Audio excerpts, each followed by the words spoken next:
دیکھیے بچوں، آج ہمارا دعا کا ٹائم ہے. کس کا ہے بولو؟ دعا. حدیث شریف میں آتا ہے الدعاء خود عبادہ، دعا عین عبادت ہے. دعا عین عبادت ہے.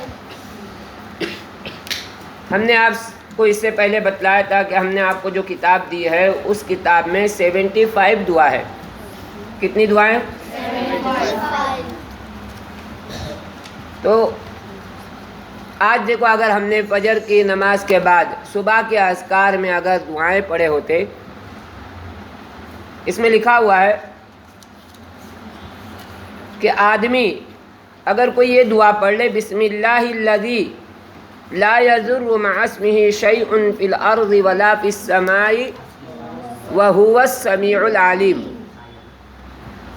جو شخص صبح و شام 3 مرتبہ یہ دعا پڑھے تو اس کو کوئی چیز نقصان نہیں پہنچا سکتی. بات سمجھ میں آ گئی؟ آج ہمارا نقصان کیا ہوا کہ ہم گر گئے. کیا ہوئے؟ گرے، اور نقصان ہوا، ہمارے بدن کو چوٹ لگی، مار لگی. تو اس مار کا بچاؤ کا کیا طریقہ تھا کہ ہم کو چوٹ لگنے سے ہم بچ جاتے؟ کیا طریقہ تھا؟ کہ 3 مرتبہ ہم صبح میں یہ دعا پڑھ لیتے. لیکن ہم نے دعا نہیں پڑھے. کئی مرتبہ میں نے آپ لوگوں کو بتایا ہوں کہ دعائیں آنے والی مصیبتوں کو روکتی ہے. دعائیں، یہ مصیبت آئی، اس سے رکنے کا پہلے ہی ذریعہ تھا کہ ہم کیا کرتے؟ دعائیں پڑھتے. میں نے کہا نا، مصیبت آنے سے پہلے وہ عمل کرنا ہے. حضرت ابان بن عثمان، یہ حضرت عثمان رضی اللہ تعالی عنہ کے بیٹے ہیں. کیا نام ہے ان کا بولو؟ حضرت ابان رضی اللہ تعالی عنہ. کتابوں میں لکھا ہے کہ ان کو اچانک فالج یعنی پیرالس ہوا، لقوہ مارا ان کو. تو انہوں نے اس کا ریزن کیا بتایا کہ اگر میں روزانہ یہ دعا پڑھتا تھا، آج میں یہ دعا پڑھنا بھول گیا، اگر میں دعا پڑھتا تو یہ چیز نہیں ہوتی. بات سمجھ میں آ رہی تمہارے؟ تو دعائیں کیا کرتی بولو؟ آدمی کو مصیبتوں سے بچاتی ہے. کتنا اچھا طریقہ ہے. ہم مصیبت سے بچنے کے لیے اللہ تعالیٰ نے دعا کو ہتھیار بتایا، یعنی بچاؤ کی شکل بتلائی کہ آدمی کسی چیز سے بچنا چاہے تو یہ ہتھیار یوز کرے. ہتھیار یعنی دعا کا ہتھیار. بات سمجھ میں آ رہی ہے؟ ادھر دیکھو بی بی، سمجھ میں آ رہی تمہارے بات؟ کیا کریں گے؟ روزانہ سوتے وقت سو کر اٹھنے کی دعا، بازار گئے تو بازار میں دعا پڑھے، یعنی کلمہ توحید پڑھے. کتابوں میں، حدیث کی کتابوں میں لکھا ہے کہ کوئی بازار میں گیا ہے اور چوتھا کلمہ پڑھا. کون سا کلمہ؟ چوتھا کلمہ. تو کتنی نیکیاں ملتی معلوم؟ 20 لاکھ نیکیاں ملتی ہے.